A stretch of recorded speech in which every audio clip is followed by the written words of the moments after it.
Welcome to the Quotive Corner. Today's quote is about leadership, but not the kind of leadership that gets written about in business strategy books, the kind that actually changes people. The best leaders help people with more than their jobs. They help them to become better people, not just better workers. That's John C. Maxwell from his book, Leadership Gold: Lessons I've Learned from a Lifetime of Leading, published in 2008.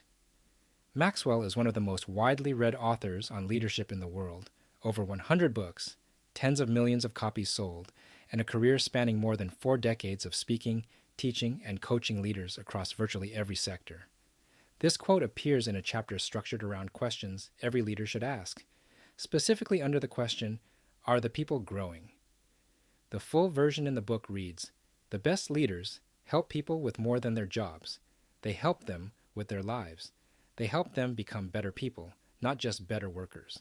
And that has great power because growing people create growing organizations." That last line, growing people create growing organizations, is worth keeping in mind as we unpack the rest of it. So, what is Maxwell actually claiming here? The quote draws a line between two different standards of leadership, and the gap between them is wider than it first appears. The minimum standard, the one most leaders actually meet, is competence development.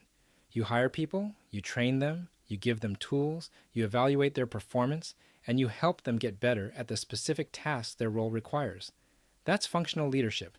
It's necessary, it produces results, and it stops well short of what Maxwell is describing. The higher standard is something different. It asks, is this person growing as a human being, not just as a professional? Are they developing the kind of self-awareness, resilience, character, and judgment that will serve them beyond this job, beyond this organization, beyond whatever comes next in their life? And are you, as their leader, contributing to that development? Or are you treating them as a resource to be optimized rather than a person to be invested in? That distinction matters because the two approaches produce fundamentally different kinds of relationships and fundamentally different kinds of results over time. The leader who develops people professionally creates competent employees. The leader who develops people personally creates loyal, motivated, deeply engaged human beings who bring their full selves to their work, not just their skill set. That difference is not marginal. It shows up in retention, in culture, in the quality of decisions made under pressure, in whether people go beyond what's required or do exactly what's asked and nothing more. Think about the leaders in your own life, not just professionally, but broadly. Who made a genuine difference in who you became? The coach, the teacher, the mentor, the manager. What distinguished them from the others? Almost universally, it wasn't their technical expertise or their strategic capability. It was their investment in you as a person. They saw something in you beyond your current performance. They asked questions that went beyond the task. They held you to a standard that had nothing to do with metrics and everything to do with character. They cared, genuinely, about where you were going, not just what you were producing.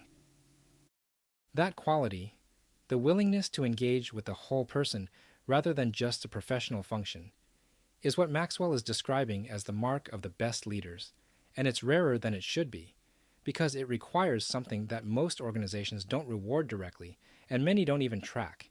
You can measure productivity, you can measure performance. It is considerably harder to measure whether your leadership contributed to someone becoming a better parent, a better partner, a more honest version of themselves, a person with more clarity about what they value and why. In a previous episode, James Baldwin showed us that children never fail to imitate their elders, that what people absorb from the significant figures in their lives shapes them in ways that go far deeper than any explicit instruction. The same dynamic applies in every relationship where genuine authority and genuine care coexist. People don't just learn what leaders teach them. They absorb how leaders live, what leaders value, how leaders treat people under pressure, what leaders are willing to say when saying it costs something. A leader who is genuinely invested in becoming a better person themselves creates an environment where becoming better is the norm rather than the exception.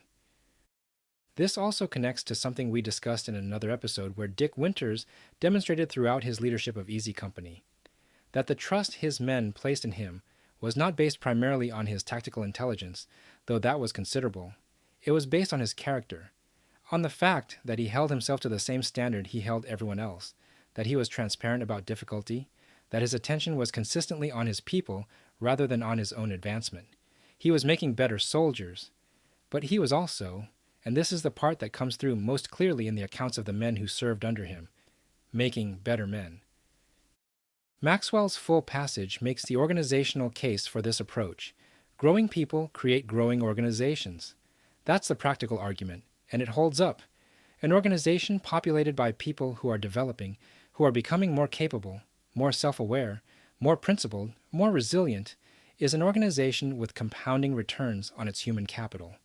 Every person who grows makes the people around them better. Every leader who invests in people beyond their job function creates a ripple effect that extends well past the immediate relationship. But the deeper argument isn't organizational at all. It's moral. The people under your leadership are not instruments of your results.